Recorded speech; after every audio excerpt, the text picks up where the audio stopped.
une partie de ton livre qui m'a profondément touché. C'est lorsque tu expliques, alors je vais le dire avec mes mots à moi, que l'embryon, au moment de la fécondation, l'embryon prend corps par le cœur, si j'ai bien compris, en synthèse. Et alors ça, c'est quelque chose de magique parce que si on lit plein de livres de sciences comme à l'école, etc., on nous explique que ce sont les cellules qui se multiplient, qui se divisent, qui se remultiplient, et puis qui prennent chacun leur fonction. Mais non, en fait, il y a autre chose derrière. C'est beaucoup plus fort. Mais tout ce qu'on dit est vrai aussi. Oui. Ce que tu viens de dire est vrai aussi. Mais moi, je l'ai pris par l'angle suivant. On ne sait pas en réalité d'où viennent les premiers battements d'un cœur, du petit cœur de l'enfant. Ouais. Mais ce qu'on sait, c'est que ces premiers battements de cœur, ils entrent en résonance avec le cœur de la mère.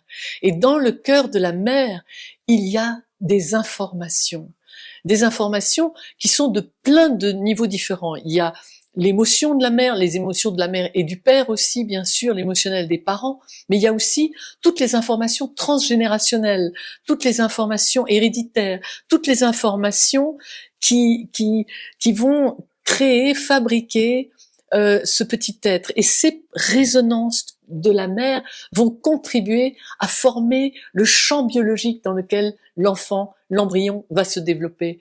Et ça, c'est très très émouvant pour tous, puisque c'est comme ça que nous sommes tous reliés en réalité.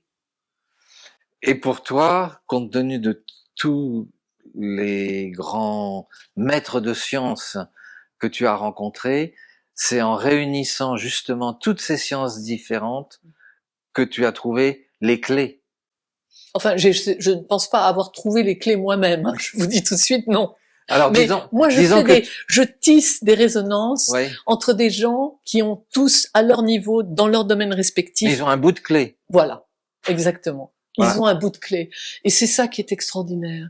Et c'est ça qui fait que, et c'est ça qui crée leur humanité, qui crée ensuite notre rapport, et qui crée tout ce qu'ils tissent autour d'eux.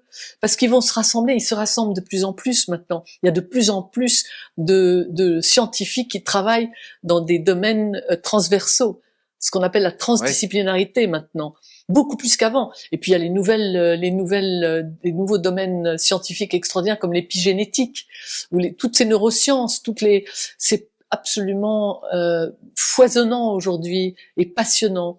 Et on va s'apercevoir petit à petit que tous ces domaines-là scientifiques vont communiquer ensemble et tisser ensemble une nouvelle vision du monde et de l'humain dans le monde.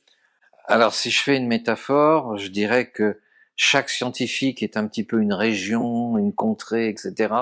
Et qu'ensemble, on va avoir une big picture, comme disent les Américains, une grande carte de la vie et de la compréhension du monde. Ça. Une symphonie, je dirais.